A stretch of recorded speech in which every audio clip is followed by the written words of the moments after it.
இல்ல இது main sir. இது நீங்க எல்லாத்தையும் வாங்க, நான் எல்லாமே வரேன். முதல்ல நீங்க என்ன கேள்வி மட்டும் வச்சு பண்ணி நீங்க தனியா பேசுங்க பாண்டே பாரு மாதிரி. எனக்கு ஒன்றும் பிரச்சனை இல்லை, நான் உட்காந்து கேட்பேன். பாண்டே நான் தம்பி வந்து உங்களோட ரசிகர். நக்கல்யா அவனுக்கு எனக்கு ஆனா நீங்க கேள்வியை கேட்டுட்டு பதில் சொல்லணும் இல்லையா? பதில் சொல்லாம வச்சுன்னா நீங்க கேட்ட கேள்வி சரிங்கிற மாதிரி நின்றுடும். அதை நீங்க ட்ரை பண்ணுவீங்க, அதை நான் அனுமதிக்க மாட்டேன்.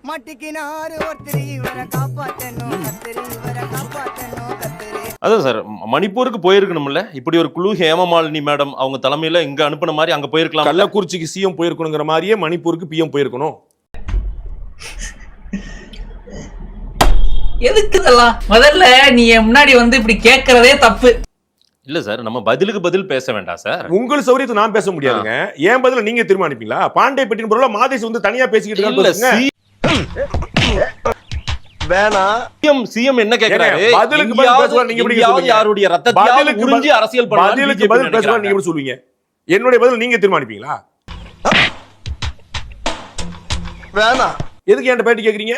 நான் உங்க கருத்து, நீங்க உங்க கருத்து, அப்புறம் ஏன் கருத்து சொன்னா பதிலுக்கு பதில் பேசுறீங்க? இல்ல நான் நீங்க வச்சாளா? உங்கள்ட்ட சம்பளம் வாங்குறேன். அங்க மாட்னாடா மானஸ் என்னவோ அது ஏன் சௌரியங்க. நான் பதில் கேள்வி எழுப்பேன், பதிலுக்கு பதில் சொல்லுவேன், பதில் சொல்லாம இருப்பேன், பதிலடி கொடுப்பேன். இல்ல பாண்டே சார், பதில கடந்து போவேன். உங்க கருத்தை தான் நான் உங்க கருத்தை தான் நான் பதிவு. Be happy. Cool down, cool down, cool down. நினைச்சிட்டீங்க நீங்க எல்லாம் மைக் நிட்டும்போது பேசணுமா? உங்கள்ட்ட சம்பளம் வாங்குறேன், நான் இப்ப பேசுறேன். நீங்க சொன்ன மீறாம பேசுவேன் நான். இல்ல அப்புறம் ரொம்ப முக்கியம் இல்ல சார். நான் ரொம்ப முக்கியம் சொல்றேன். கள்ளக்குறிச்சி கம்மியா? 66 உயிர் போனது பரவாயில்லையா? இது நம்ம லிஸ்ட்லயே இல்லையே. அடேங்கப்பா. அதேதான் சொல்றேன். நான் இல்லன்னு சொல்லி மணிப்பூருக்கு பிரதமர் போக மாட்டாருன்னு சொன்னேனா? போயிருக்க கூடாதுன்னு சொன்னேனா? போக வேண்டாம்னு சொன்னேனா? உங்களுக்கு ஏன் திமுகவுடைய உதாரணமோ திருமாவளவன் உதாரணம் சொன்னா உங்களுக்கு ஏன் பயம் வருது?